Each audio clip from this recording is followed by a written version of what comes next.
जब अंत समय में यही छोड़ना था तो धन के साथ धर्म होना चाहिए। सुराना परिवार ने आज सिद्ध कर दिया कि धन के साथ हमने धर्म को साथ लिया है।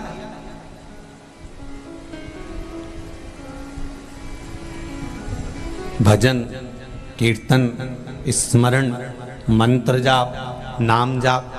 हम ये नहीं कहते कि तुम राम जपो कि कृष्ण जपो कि शिव जपो कि तुम ये जपो, तुम्हारी मर्जी पड़े उसको जपो। यहाँ तो सनातन धर्म में तो बफेट लगा हुआ है, तुम्हारी मर्जी पड़े 33 कोटि देवताएं, तुम्हारा मन पड़े जिसको जपो। राम जपना हो राम, कृष्ण जपना हो कृष्ण, शिव जपना हो शिव, ऋषभ जपना हो ऋषभ, बालाजी जपना हो बालाजी, देवी जपना हो देवी, तुम्हारी मर्जी पड़े जो जपो, पर अपने दिल से जपना, हृदय से जपना, मन से जपना।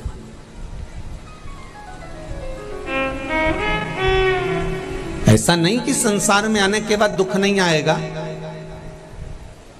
और जो महाराज तुमसे कह देना कि हमारे पास आओ, हम तुम्हारा सारा दुख काट देंगे, तुम्हारे पास जिंदगी में कभी दुख नहीं आएगा, समझ लेना घपलाबाज है ये। महाराज महाराज नहीं है, घपलेबाज है। जो तुमसे कहे कि मैं गारंटी देता हूं कि तुम्हारी जिंदगी में दुख नहीं आएगा, तो यहाँ शिव महापुराण की कथा में माता पार्वती जी से शंकर भगवान नंदन बन काशी में कह रहे हैं, पार्वती मृत्यु लोक में 2 कारण से मनुष्य का जन्म होता है। पहला, मनुष्य का 2 कारण से जन्म होता है। पहला कारण है कि भगवान का भजन करना, और दूसरा कारण है अपने कर्म का भोग भोगना। जब कर्म का भोग भोगने के लिए हमारा मृत्यु लोक में जन्म हुआ है, जब कर्म का भोग भोगने के लिए हम पृथ्वी पर आए हैं, तो कोई कैसे कह सकता है कि तुम बिल्कुल मैं बैठा हूं और गारंटी देता हूं और तेरे जीवन में दुख नहीं आएगा और तेरे जीवन में दुख नहीं आने दूंगा, तो ये व्यर्थ की बात है। आए हो मनुष्य लोक में, इस मानव का शरीर मिला है, परिवार मिला है, कुटुंब मिला है, रिश्ते नाते मिले हैं, तो दुख तो थोड़ा ना थोड़ा आएगा।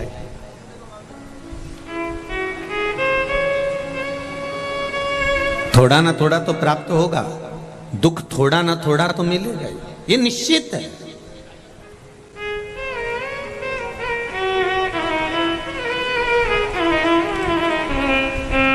जो डनलप के गद्दे पर सोते हैं और बादाम काजू खाते हैं, जिंदगी भर ब्रांडेड कपड़े पहनने वाले भी आखिरी में कफन बिना ब्रांड का जाता है। कफन की ब्रांड नहीं मालूम रहती कौन सी ब्रांड का है। हम तो कहते हैं अगर आप ब्रांड का कपड़ा पहनते हो तो एक स्टाम्प पर लिख के जाना, मरू तो इसी कंपनी का उड़ाना।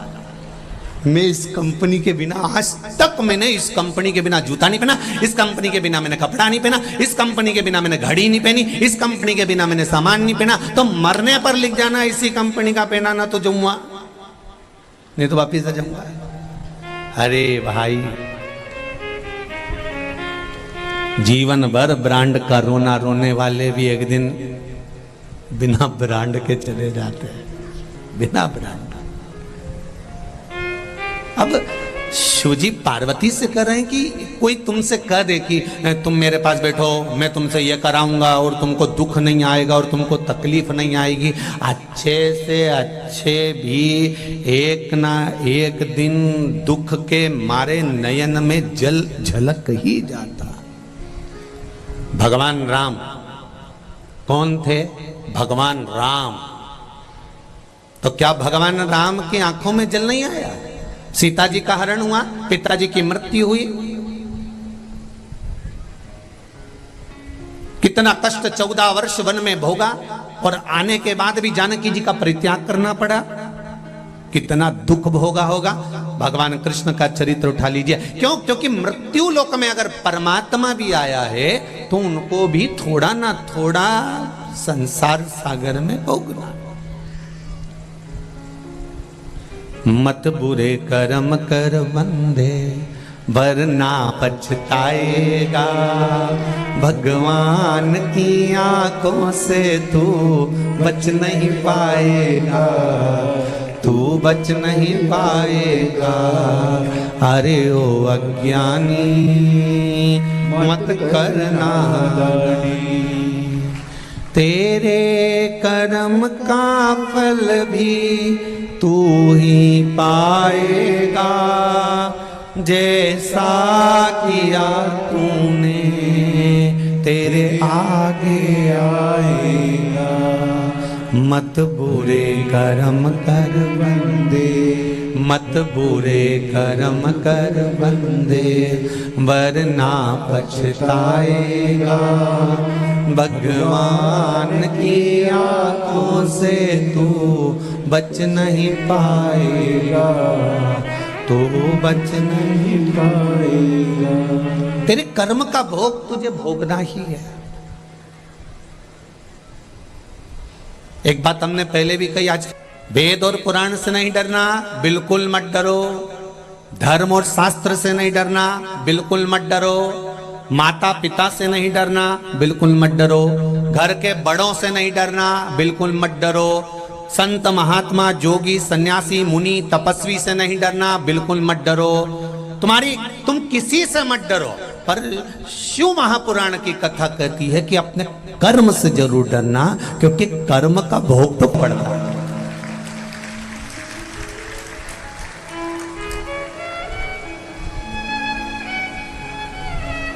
सीता जी ने एक चिड़िया को कैद में रखा था, तो माता जानकी को कैद में रहना पड़ा। राम जी ने छुपकर बाण मारा था उस बाली को, तो कृष्ण अवतार में बाली ने छुपकर बाण मारा था भगवान कृष्ण के चरण में। कर्म का भोग तो भोगना। बमूल का पेड़ लगाओगे तो बमूल ही आएगा, और आम का लगाओगे तो आम ही आएगा। हाँ, अभी अभी थोड़ा सा जो नर्सरी है ना, नई नई नर्सरी में ऐसा हो रहा है कि बमूल के पेड़ में भी आम पैदा कर दे रहा है। ये नई नर्सरी है। तो हमने पूछा ये कैसे हुआ, तो कहा ये बमूल के पेड़ में ऐसा कट लगाया, उसमें आम का पौधा ऐसा फंसा दिया, और फंसाने के बाद में उसमें हमने आम पैदा कर दिया। देखो गुरुजी, हमने पूरी कहावत चेंज कर दी कि बमूल के पेड़ में भी हम आम पैदा कर सकते हैं। तो हमने कहा हम भी तो वही कर रहे हैं। कलयुग में शिव युग लिया है, और इससे बढ़कर क्या चाहिए।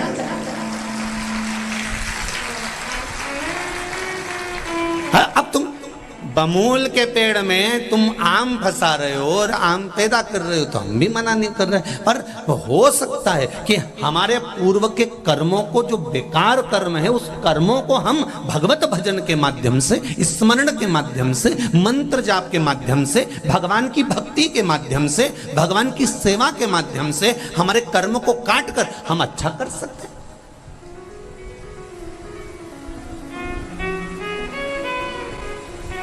दुख बहुत सारा है, उस दुख को काटना इतना सरल बात नहीं है, पर धीरे धीरे कटेगा ये निश्चित है। एक कटोरा भरकर कोई तुमको घी दे दे, इतना बड़ा भगोना भरकर, कटोरा भरकर, और कहे कि लो साहब इतना घी तो तुम्हें पीना ही पड़ेगा, तो तुम पी नहीं सकते। नहीं साहब, हमारे बस का नहीं, इतना कटोरा भरकर घी कोई पिया, हमसे नहीं पीते बनेगा। फिर क्या करोगे, तो कोई चतुर गुरु के पास जाओगे, तो वो गुरु कह देगा एक काम करो, कटोरा भरकर घी है और उसको पीना है, तो एक काम करो, उसको आटे में सेको, आटे में मिलाओ और उसका सीरा बनाओ, उसका हलवा बनाओ। सीरा हलवा बनाओगे तो एक कटोरा घी क्या, 2 कटोरा घी भी सीरे में, हलवे में तुम खा सकते हो। उसी तरह दुख अगर बड़ा है, कटोरा भरकर दुख है, तो उस दुख को डायरेक्ट नहीं पी सकते, उस दुख को तुम इतनी जल्दी निवारण नहीं कर सकते, उस दुख को तुम इतनी जल्दी समाप्त नहीं कर सकते। इसलिए एक काम करो, कटोरा भरकर अगर घी है और नहीं पी सकते, तो उसको आटे में सेक कर, हलवा बनाकर, सीरा बनाकर खा जाओ। एक कटोरा घी आराम से खा जाओगे, पर डायरेक्ट नहीं पी सकते। उसी तरह दुख एक कटोरा भरकर है, वो समाप्त नहीं हो रहा, तो उसको भगवान शंकर की शरणागति में ले जाकर छोड़ना चालू करो, उसको भी आटे में सेकना चालू करो, थोड़ा भजन चालू करो, थोड़ा कीर्तन चालू करो, थोड़ा मंत्र जाप चालू करो,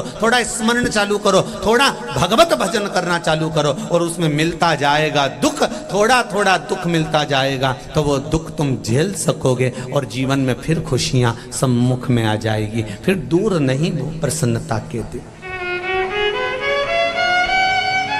फिर दूर नहीं है।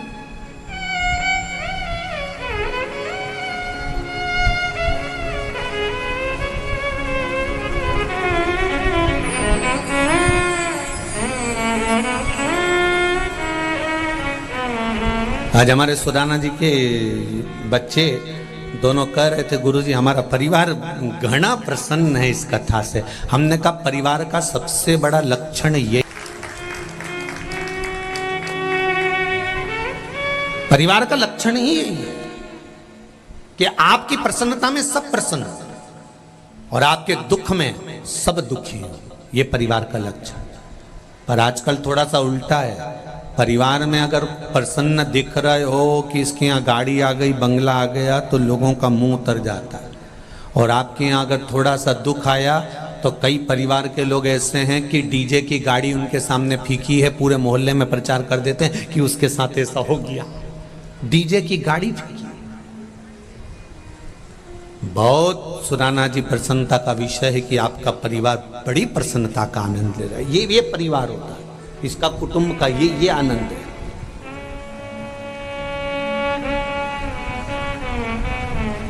ये सुख है।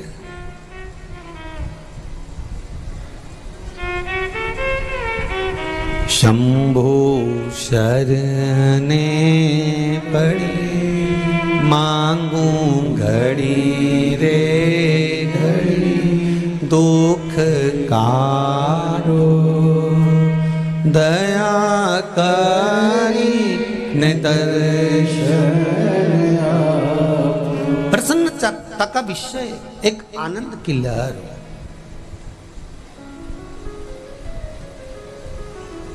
जितने लोग कथा में बैठे हैं बालाजी सरकार के इस धाम में, जितने लोग टीवी पर सुन रहे हैं, आस्था चैनल पर, जितने फेसबुक यूट्यूब पर सुन रहे हैं, दिल से बाबा को याद करना, दिल से। और दिल से कहना, बाबा पितृपक्ष की कथा, श्री हनुमत शिव महापुराण की कथा सुन रहे हैं। जैसे माता अंजना के तप और बल के कारण बस श्री हनुमान जी महाराज प्रकट हुए थे उनके दुख को काटने के लिए, ऐसे ही हमारे दुख काटने के लिए बालाजी आप भी सालासर से हमारे घर में प्रवेश करिए और हमारे दुख को काट दीजिए। अब कहो उनसे, सुनेंगे।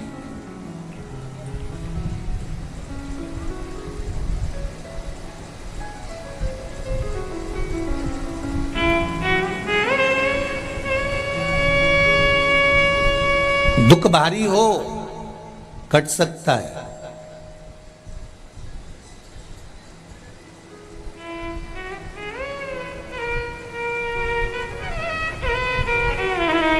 महाराज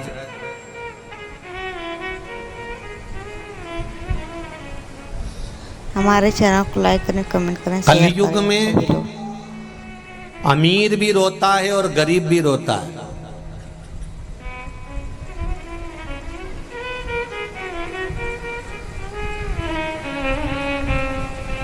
इस कलयुग में अमीर भी रोता है और गरीब भी रोता है, पर जो श्री शिवाय नमस्तुभ्यम बोलता है वो चैन की नींद सोता है। उसके जीवन में फिर कोई दुख आएगा तो भी कट जाएगा। आपके ये पत्र आया है, देखिए, एक पत्र का स्मरण करें। है कि मृत्यु लोक में आकर हमको भोगना ही पड़ेगा, संसार सागर में आकर हमें भोगना ही है। पर जो कर्म का भोग है वो भोगे मना नहीं, पर भगवत भजन कर कर उस कर्म के भोग को हल्का कर दिया जाए। पुंजिका स्थला जो अप्सरा थी,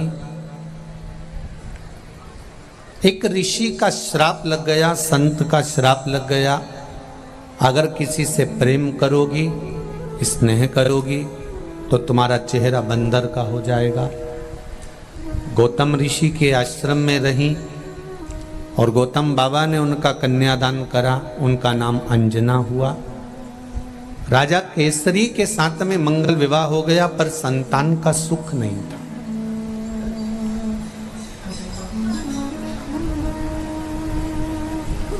कई वर्ष निकल गए थे, संतान नहीं मिली, माता अंजना के गर्भ से औलाद नहीं हुई।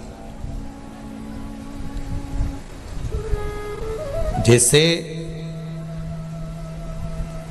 माता कौशल्या, केकई, सुमित्रा इन तीनों के घर भी संतान जिससे नहीं थी तो गुरु बाबा ने पुत्र कामिष्टि यज्ञ करवाया था।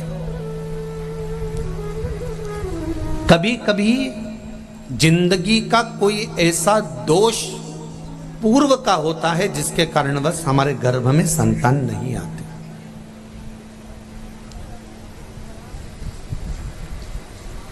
और हमें किसी को दोष नहीं देना चाहिए इसके लिए। कई माताएं कह देती हैं हमारा संतान नहीं हो रही है, गर्भ नहीं ठहर रहा है। हो सकता है किसी ने मेरा गर्भ बांध दिया हो सकता है किसी ने मेरे ऊपर बंधन कर दिया हो। ये हमें दूसरे पर दोष नहीं देना कि गर्भ का बंधन कर दिया होगा या गर्भ बांध दिया होगा या किसी ने बंधन कर दिया होगा। नहीं नहीं नहीं नहीं, जाको राखे साइया मार सके ना हो।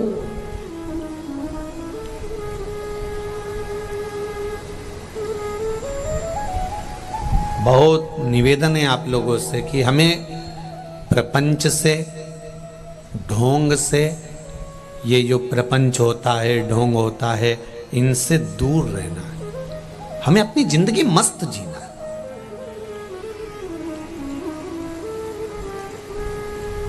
कई लोग कहते हैं इन्होंने बंधन कर दिया होगा, इन्होंने ऐसा कर दिया होगा, किसी ने विद्या कर दी होगी। अगर विद्या करने वाले होते ढेर सारे तो सबसे पहले वो मोदी पे ही करते या फिर अंबानी पे करते या टाटा बिरला पर करते। उनके पास ज्यादा है, अपने पास तो है ही क्या जो विद्या करने वाला अपने पे करेगा। बोलो री जी सही है कि गलत है? अगर कहीं का विद्या करने वाला होता और इतना बड़ा बड़ा विद्या करने वाला, इतना छू मंतर करने वाला होता तो जो बड़े बड़े पद पर बैठे हैं उन पर कर उनको नीचे नहीं ले आता। नहीं, जिसको राम रखे उसे कोई नहीं चखे। जिसको राम रखता है ना उसको कोई नहीं चखता। दुनिया में किसी की सामर्थ्यता नहीं कि कोई किसी का बुरा कर दे। हमारे कर्म हमको बुरा करवा देते हैं। कई लोग कहते हैं मेरे परिवार वालों ने प्रॉपर्टी रख ली। पुराने समय में अंदाजा लगाओ कि ये कौन था। एक जगह पर कहीं प्रवचन चल रहे थे, प्रवचन में एक महाराज जी कह रहे थे कि धृतराष्ट्र बेचारा अंधा था, धृतराष्ट्र के नयन नहीं थे। अगर धृतराष्ट्र के नेत्र होते ना तो ये मुझे चाहने वाला मेरा महादेव है, उसको बुरा लगा, उसने बदला लिया। यहां संत बदला नहीं लिया है, साधु ने बदला नहीं लिया है, किसी गुरु ने बदला नहीं लिया है, बदला महादेव ने लिया है। लोमस बाबा कुछ नहीं बोले, एक शब्द भी नहीं बोले, पर लोमस ऋषि के बोलने का बदला मेरा महादेव ने लिया। नहीं बोले, एक शब्द भी काकभसुंडी जी के सामने नहीं बोले। उसका नाम आशुतोष है। बोलता कम है, करता ज्यादा है। कई लोग ऐसे हैं जो बोलते ज्यादा हैं, करते कुछ नहीं है। घोषणा पत्र पढ़ते हैं, जब ढेर सारे पढ़ देते हैं मंच पे खड़े होकर, हम ये भी कर देंगे, हम वो भी कर देंगे, वो भी कर देंगे, वो भी कर देंगे, वो भी कर देंगे, वो भी कर देंगे, सब कुछ कर देंगे। मालूम पड़े फिर पता ही नहीं पड़ता कहां गए। कहना और करने में अंतर होता है। कह देना अलग बात है, कर देना अलग बात है।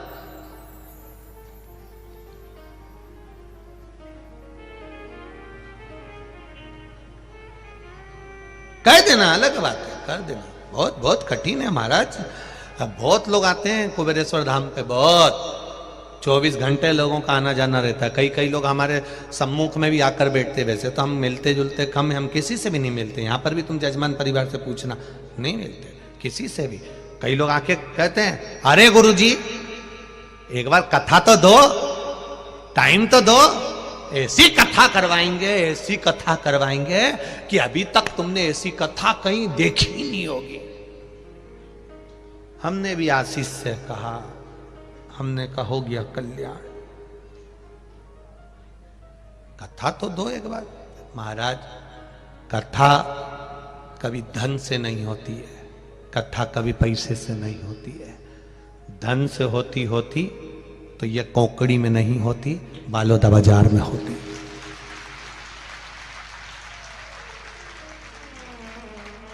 ढंग से कथा होती तो बालोदा बाजार में होती, भाटापरा में होती, रायपुर में होती, भिलाई में होती, दुर्ग में होती, कहीं कोबरा में, कहा क्या बोलते बाकोरा कोबरा क्या बोले, हाँ जो भी हो समझ जाओ, ठीक है, कहीं वहां हो रही होती। अब कोरवा सही पकड़े हैं। तू मेरा उपासक है, मेरा अपमान में नहीं देख सकता, एक गुरु का अपमान में नहीं देख सकता। गुरु माता पिता इनका अपमान अच्छा नहीं। मैं तुझे श्राप देता हूं काग भुसुंडी, तू अजगर बनेगा। अब देखिए, काग भसुंडी ने अपमान करा, उठा नहीं, प्रणाम नहीं करा, गुरु का आदर नहीं करा, सम्मान नहीं करा, सत्कार नहीं करा, आदर नहीं करा गुरु का। शिव जी ने श्राप दिया, तुम्हें जवाब नहीं देना है। तुम तो लोटा भर के पानी चढ़ाओ शंकर जी को, कोई गाली देगा, अपशब्द कहेगा, ताने देगा, अपने आप मेरा महादेव निपटेगा, तुम्हें कुछ नहीं कहना। एक नियम बना लो इस कथा से, आशुतोष महापुराण की कथा से, कि मुझे जवाब नहीं देना। अब जवाब देगा तो कौन देगा? बोलो जम के बोलो, महादेव देगा। मैं जवाब नहीं दूंगी, जवाब वो देगा।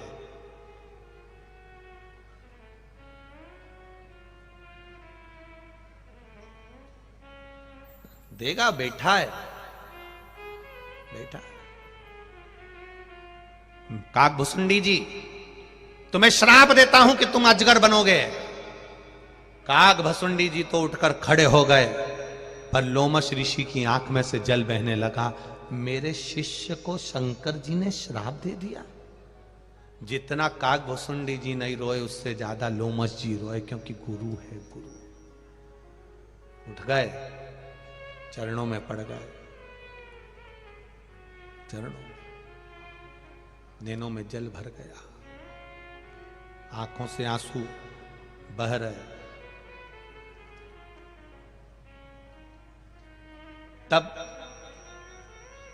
शिवजी राजी नहीं हो रहे, तब लोमश ऋषि ने अपने शिष्य को सर्प की योनि से मुक्त करने के लिए रुद्राष्टक का पाठ किया। तब किया, तब लोमश जी ने हाथ जोड़कर कहा,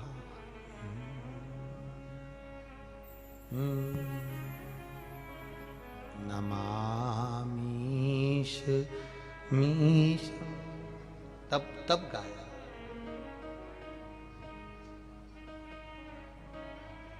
नयन में जल। शंभु